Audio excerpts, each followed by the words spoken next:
Alors, bonjour. On va essayer de parler aujourd'hui des techniques pour faire un plan d'action commerciale simplement. Simplement, ça veut dire qu'on peut décrire la stratégie d'attaque commerciale dans un PowerPoint, dans un fichier Excel. Un PowerPoint d'une dizaine de pages, ça suffit, ça se fait en quelques heures. L'Excel, ça peut être effectivement pour analyser un peu plus en détail la cible, voilà, les objectifs.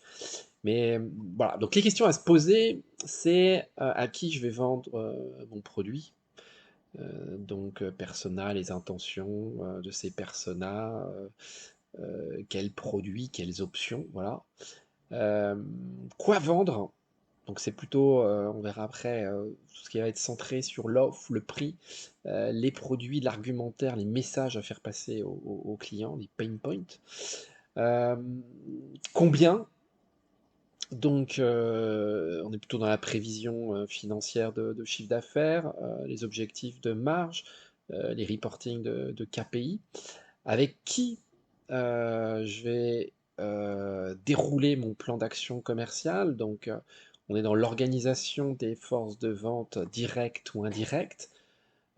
Après, comment je vais le dérouler avec tout un tas d'actions commerciales en tout genre. Contre qui, hein, vous parlez un peu de la concurrence, positionnement par rapport à la concurrence de son offre. Et après, on verra comment activer les supports de la vente, les outils de vente les plus intéressants pour développer votre approche, votre plan, pour déployer votre plan d'action commerciale. Alors la première étape, c'est dégrossir, le mot est un peu violent, sa clientèle, son persona. Donc comment faire? On commence par lister les différents types de clients qu'on vise. Après, on détaille leur profil, donc ce qu'on va appeler des personas. Donc pour chaque type de client, on va définir sa psychologie, des infos sociaux, des mots, son comportement, où il habite, ses intentions, les pain points qu'on veut résoudre, l'argument clé, le comportement d'achat en ligne ou pas, comment le contacter, voilà. Donc définir le profil détaillé de vos personas. Ensuite, on va définir la segmentation que vous allez retenir. Donc, si c'est une segmentation d'approche commerciale par pays, par persona, par produit, voilà, définir votre segmentation à vous, elle est unique. Ensuite, on va essayer de quantifier le nombre de clients par segment, le marché adressable global, et en dernière étape, essayer de prioriser selon vos propres critères. Ça peut être le potentiel de chiffre d'affaires, ça peut être lié à la maturité de votre offre, de votre facilité à convertir ces clients-là. Voilà. Donc la conclusion de ça, c'est un beau tableau. Hein, là, il est moche, mais un beau tableau avec autant de lignes que de segments. Vous pouvez ne pas avoir de segments, hein, puis avoir un persona unique. Vous allez décrire le profil avec son âge, son sexe, où est-ce qu'il habite, son profil socio-démo, s'il a un comportement particulier. Ensuite, combien on peut le vendre, ce produit-là, quel est ses comportements d'achat. Est-ce que c'est des early adopters ou des gens qui ont peur de l'innovation? Voilà, voilà.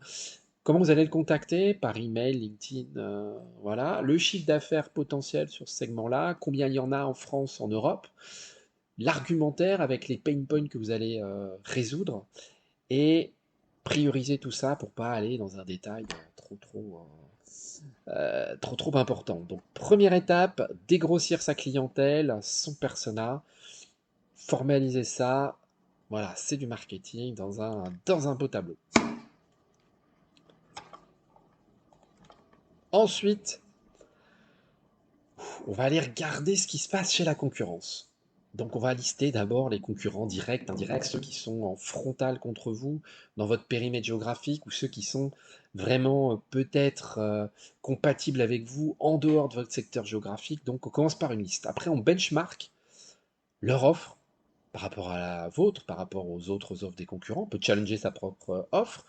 Donc on va benchmarker quoi? Le prix, les services additionnels, les options, si on a des infos sur les clients, les types de clients, le nombre de clients qu'ils ont, les accords avec des partenaires pour la distribution, les datas qu'ils fournissent, quelques chiffres un peu confidentiels qui vont balancer dans la presse, les spécifications techniques. Voilà, on fait un vrai benchmark C'est pas compliqué à faire, c'est pas très très long, mais au moins pour se faire une idée très très claire de qui on a en face.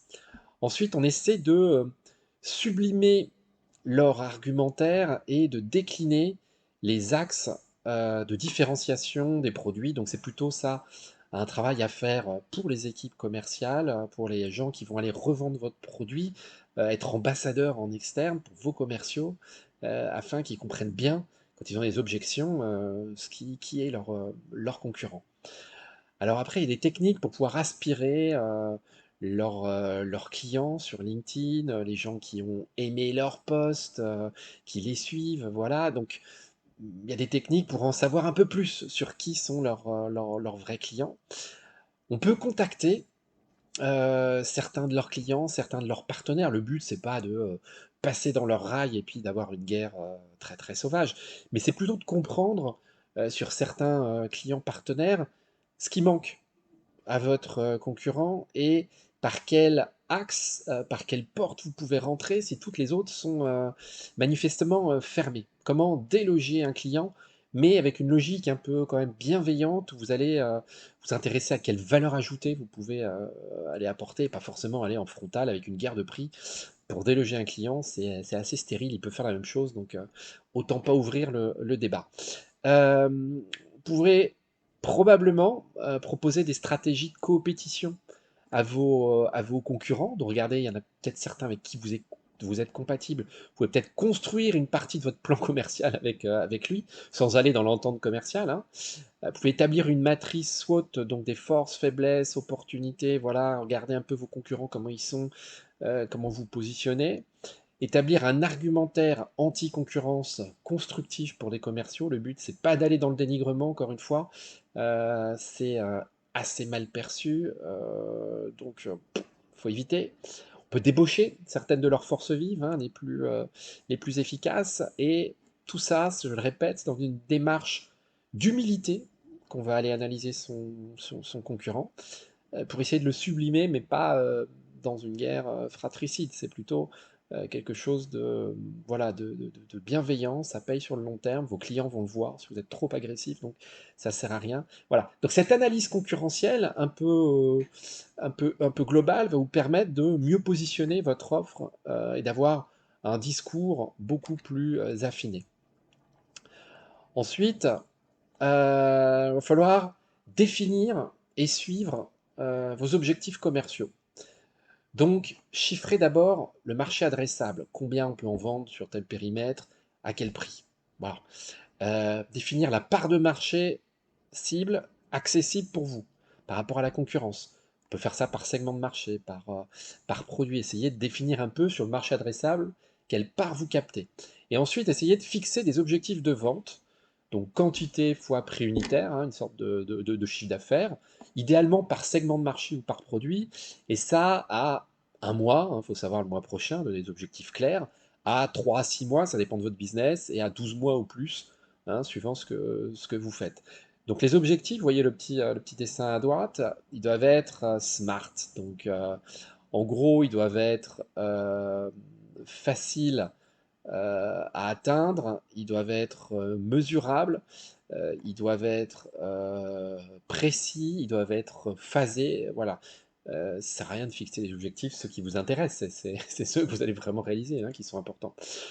Ensuite, vous validez vos budgets, vos coûts internes, vos salaires de vendeurs ou d'account manager, les revendeurs impliqués.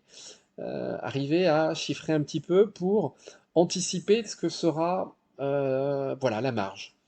Après, vous définissez à la fois vos objectifs de chiffre d'affaires par segment, avec les commerciaux idéalement, les distributeurs, et ensuite vous calculez vos marges prévisionnelles en incluant les incentives, les commissions de vos vendeurs aussi. L'idée, c'est de voir s'il y a des choses qui sont structurellement ou ponctuellement plus rentables que d'autres et de pouvoir doser les efforts. Après, la chose la plus importante, hein, c'est de suivre ces KPI. Ça sert à rien de mettre des objectifs s'ils ne sont pas suivis, s'il n'y a pas du reporting à la fois dans Excel ou autre, dans un logiciel ou en rendez-vous physique ou par email, ça sert à rien, vous n'arriverez pas à motiver les gens, vous n'arriverez pas à suivre, ça ne crée que de la déception. Donc le réaliser chaque semaine, chaque mois pour un reporting un peu plus agrégé. Voilà. Donc cette définition d'objectif, elle sert à fixer le cap, à motiver les commerciaux, à piloter l'activité et la marge.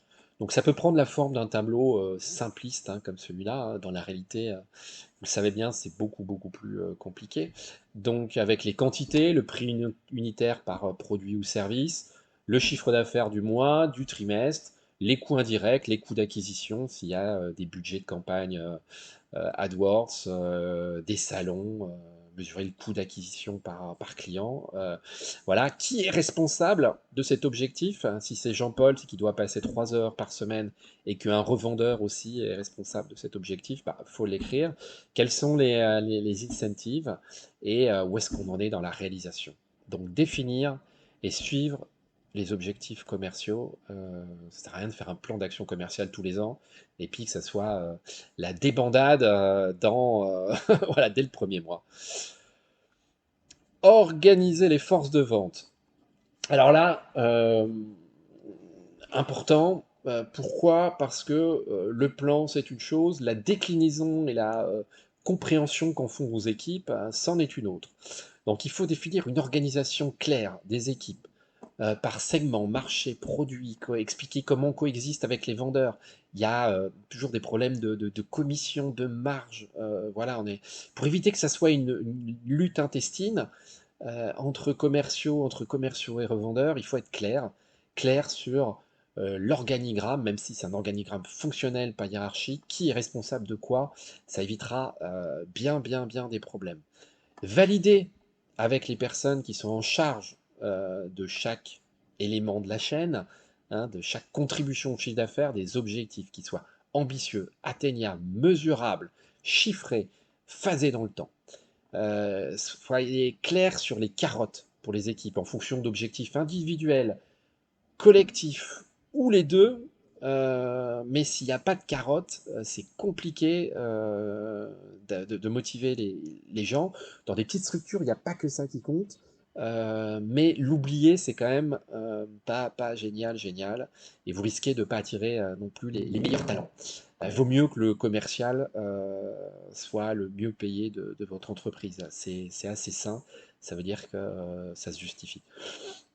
Organiser le process de vente et les ressources associées. Donc, coordonner avec le marketing slash offre, euh, voir s'il y a quelqu'un qui s'occupe que de la prospection, que du closing, des rendez-vous, est-ce qu'on sous-traite une partie quand on fait du lead nurturing avec des campagnes de cold email, qui s'en occupe, qui gère les projets, qui fait le SAV, si c'est le bordel, ça se verra de l'extérieur. Donc le plan d'action, il sert aussi à figer un process simple. Hein, faites pas, j'ai vu plusieurs fois un organigramme avec autant de cases que de fonctions, de personnes. Non, ça va pas fonctionner. Il faut faire quelque chose de complexe. Ça ne sert à rien. Il faut un process de vente simple mais efficace et où chacun sait ce qu'il fait. Ensuite, il faut organiser, animer les ressources externes, donc affiliés, distributeurs, revendeurs, leur donner les infos dont ils ont besoin, animer des points réguliers d'information avec eux. Sinon, ça ne va pas forcément se passer comme vous voulez, ou ça va s'étioler avec le temps. Budgétiser les salaires, les autres coûts commerciaux directs, indirects, les commissions des distributeurs. Voilà, arriver à avoir une gestion budgétaire de ça et puis allouer des budgets à des fonctions et voilà, valider ça pour au moins quelques mois avec vos partenaires, prestataires ou équipes. Et planifier les temps forts. Puis il y a des salons, des campagnes d'emailing, des actions commerciales, des incentives, du co-marketing avec des partenaires, voilà, des campagnes d'acquisition de trafic. C'est important de planifier un peu à l'avance, organiser, tout le monde soit au courant pour cadrer globalement l'approche. Donc, un bel organigramme avec des responsabilités claires, une bonne carotte et une vraie organisation par budget, par ressources. Voilà, c'est mon conseil pour arriver à structurer un peu les choses. Ensuite, définir les actions commerciales. Une fois qu'on a dit, OK, on va, cibler ces gens-là, avec, ces moyens-là, avec ces équipes-là, on va leur raconter ça. Maintenant, il faut, passer à l'action, hein. C'est la chose, c'est un plan d'action commerciale. Donc là, il y a un S parce que c'est les actions qui sont commerciales, mais sinon c'est un plan d'action commercial au global. Sans le S, non, il n'y a pas de faute, enfin je crois pas. Donc là, on va se concentrer sur les actions commerciales. Qu'est-ce qu'on fait réellement? Donc la première chose à faire, c'est de lister toutes les opérations qu'on pourrait mettre en place. Des opérations de lead generation, de phoning, des cold email, du content marketing, voilà, sur des incentives, sur des revendeurs, des salons, tout ce qu'on veut. Lister tout ce qu'on va pouvoir faire dans l'année. Ensuite, on les priorise, on les fasse dans le temps, on les budgétise, on fixe un objectif de CA. Et si on y arrive, un objectif de marge, hein, ces actions, elles sont généralement pas neutres en coût. Affecter les ressources aux actions commerciales, c'est-à-dire dire qui va être responsable de cette action-là, par qui va être épaulé. Donc on est sur les organigrammes généralement un peu plus fonctionnels, on n'est pas dans le hiérarchique, j'ai une business unit de vente. Nous, là, on est sur des actions qui sont à coordonner avec d'autres équipes, la communication, le marketing, la DG, voilà. Donc prioriser, c'est bien, budgétiser, c'est mieux, affecter, donner un responsable par action, on commence à se rapprocher de la perfection, et après, tout simplement, mettre un plan d'action simple par opération. Une to-do list ultra concrète, actionnable, activable dans l'instant, mise à jour régulièrement. Voilà, s'il n'y a pas ça, si c'est pas coordonné même à votre to-do list globale de société ou fiche de poste, ça ne va pas marcher. Euh, Après, il faut itérer ce même processus, alors de manière un peu nuancée, hein, c'est pas exactement la même chose, mais avec les forces de vente déportées, les partenaires, revendeurs, affiliés. Donc, comment on peut phaser ça dans un fichier relativement simple, hein, toujours. Par opération, on dit bah voilà ce qu'on va faire, qui en est responsable, qui va l'aider, ce qu'on espère en termes de chiffres, à quelle échéance, quelles actions. Là, c'est vraiment ça qui est le plus important. Qu'est-ce qu'il faut faire? Là, si on fait un cold emailing, là, il va falloir faire la base de données pour le segment qu'on veut, voilà, qu'on veut targeter, paramétrer un outil d'envoi, faire le texte de l'emailing, appuyer sur le bouton, faire les relances, voilà, ça a un coût, hein, c'est pas neutre, et une priorité. Donc voilà, arriver à faire rentrer ça dans des cases, c'est probablement un moyen de structurer vos forces de vente. Ensuite, rien ne va se passer si vous n'avez pas des supports aux ventes. Donc les supports, c'est des outils, c'est votre métier à dégager plus de temps pour la vraie prospection, pour le closing, le rendez-vous client. Voilà, c'est important dans le plan d'action commerciale de bien phaser tout ça. Donc le premier outil, c'est votre site web, avec des call to action qui sont clairs. Ça peut être le dépôt de lead, de devis, des clics, des pages vues produits, la transformation d'achat. Il faut que ça soit clair, visible, simple et que ça soit pas un site plaquette, mais que ça soit un site qui vous aide à transformer commercialement. Deuxième, c'est les plaquettes commerciales. Il peut y en avoir une globale, une par produit, des fiches techniques, des plaquettes pour les revendeurs. Quelle forme? Voilà, si vous n'en avez pas, ça va être difficile pour vos vendeurs ou vos revendeurs de diffuser votre message et d'argumenter le plus efficacement possible. C'est un support à la vente, c'est pas quelque chose qui va remplacer la vente, mais ça va aider à fluidifier un peu les choses. Pareil, des bases de données, avoir des bonnes bases de données qualifiées en quantité, des bases de données par segment également.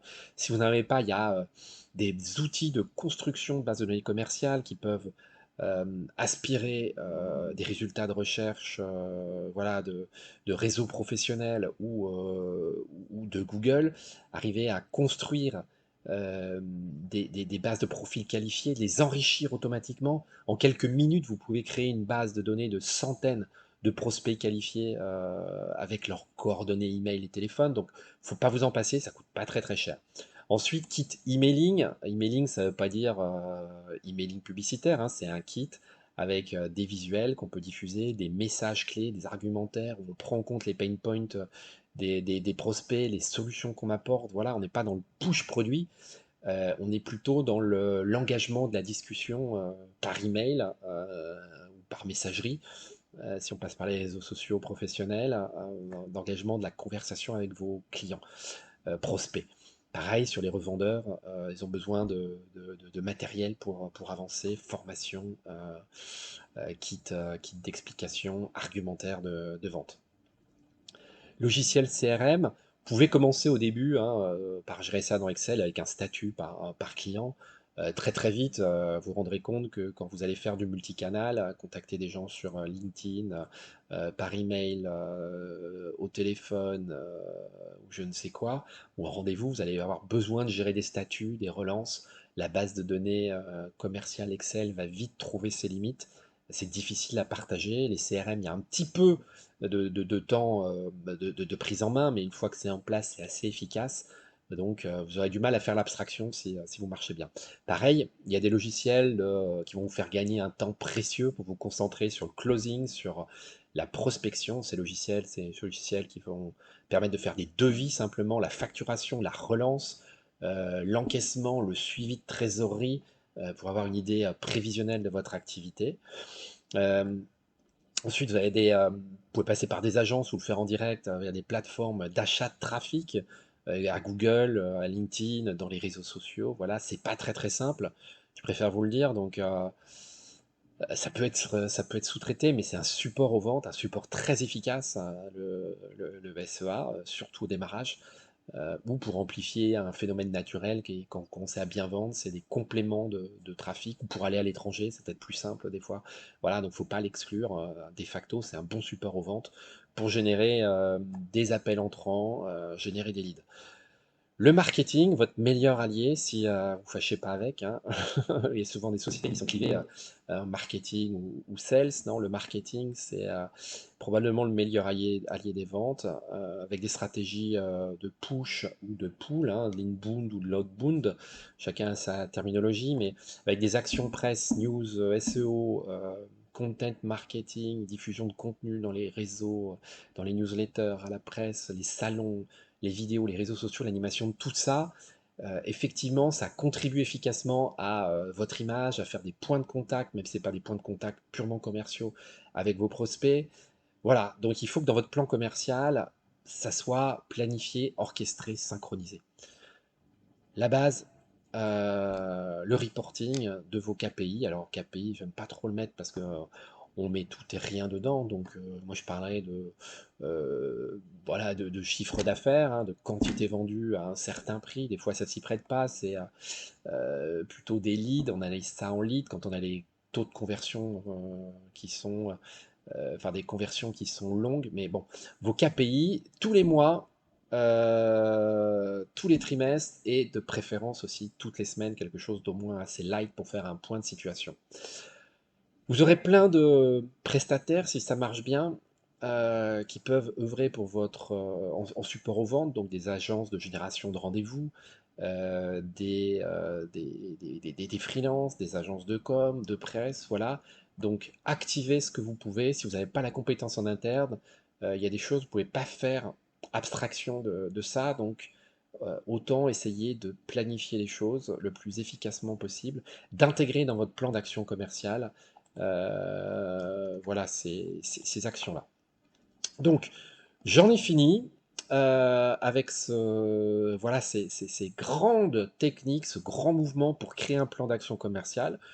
Donc, le mieux, c'est pour moi de pas mal réfléchir seul, à plusieurs, ça dépend de la configuration, faire challenger par les équipes un plan d'action commerciale. Donc, pour moi, il y a, on va dire, une présentation de 10 pages en PowerPoint qui va dire ce qu'on fait, ce qu'on vend, où on va, comment on le fait, avec qui. Et après, il y a plutôt du tableau Excel, hein, partagé idéalement. On va les fixer, les objectifs chiffrés de chiffre d'affaires, de volume, de marge, pour arriver à avoir des objectifs communs. Voilà. Et après, on suit. Sans ça, bah, ça s'appelle pas un plan d'action commerciale. Voilà, raisonner à 2 mois, 3 mois, c'est pas un plan d'action commercial. Là, il faut se projeter au moins sur un an.